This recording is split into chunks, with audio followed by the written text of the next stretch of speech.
Good morning, Paul, or afternoon, or whatever. We have that 2-hour time difference. It's great to hear from you. I liked your video a lot. It's always a pleasure to hear what you have to say. And also, just really interesting to see where you take the conversation. I just researched Laniakea, and I'm blown away. And I took pictures. I don't know if you can see this, actually. Hold on. That's our supercluster.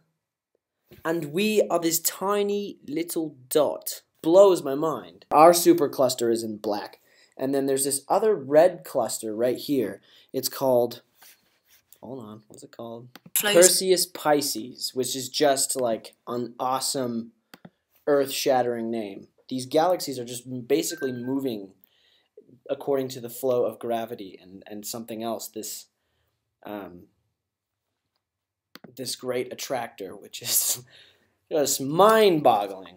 So I really enjoyed looking that up, and I really appreciate that you showed that to me. These great, massive concepts also help to realize how simple and small we are. I don't know how these people figured out what galaxies look like and what this cube of space and the supercluster things. I don't know how people figure that out, but it's incredible. I thought you would be really interested, Paul, in reading this book, Against Nature, by Joris Karl Huysmans. Don't even ask me to try and pronounce that. Huysmans.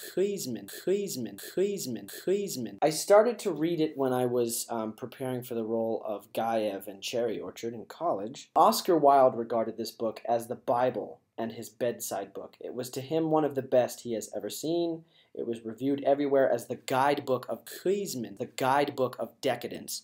And I just want to read to you a few examples of why that is, and I think you would absolutely love this book. Against Nature is the poisonous French novel that leads to the downfall of Dorian Gray, and the book's plot is said to have dominated the action of Dorian, causing him to live an amoral life of sin and hedonism. And you can just see by the cover picture, though it's pretty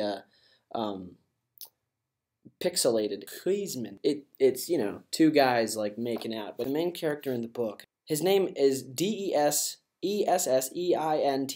Descent. I don't know how to say that. But he leads this decadent life. So this guy is constantly in his head. He's constantly brooding. And to this character, reality is boring. Nature is not enough. He's very much like a hermit, and he doesn't like people very much. He is the summation of what he's done, and then he gets depressed by that. He says here, the bourgeoisie, reassured, strutted about in good humor thanks to its wealth and the contagion of stupidity. The result of its accession to power had been the destruction of all intelligence, the negation of all honesty, the death of all art.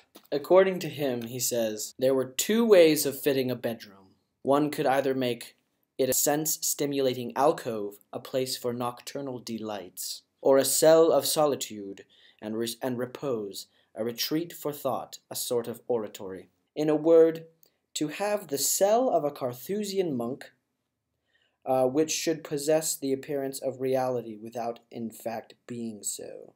This guy lives in a house where he devises an elaborate signal code of bells whereby his wants were made known. Movement, after all, seemed futile to him. He felt that imagination could easily be substituted for the vulgar reality of things. Artifice, besides, seemed to Descent the final distinctive mark of man's genius. Nature had her day, as he put it. There is not one of her inventions, no matter how subtle or imposing it may be, which human genius cannot create. He has a collection of spirits and alcohol, and he goes to the dining room. He's built in one of the panels a closet containing a number of tiny casks ranged side by side and resting on small stands of sandalwood, and he calls this collection of barrels his mouth organ. He's like composing music to liquor. So he compares dry curacao to the clarinet, whose tone is sourish and velvety, cumel to the oboe, mint and anisette to the flute. He succeeded after numerous experiments in enjoying silent melodies on his tongue. It's just like, I mean, it's a really cool book. Some of the things he says are really pretentious, but the lifestyle is kind of fascinating to read. But anyway, I'm excited to hear your response, and I hope you take care. Thanks guys for watching the video. If you liked the video, please press like and also share it with your friends. And if you want, be sure to subscribe so you can be updated with future videos that we do. Helps us get our name out there without having to be desperate urchins of the night. Notice me! Love me! Love me! Yeah.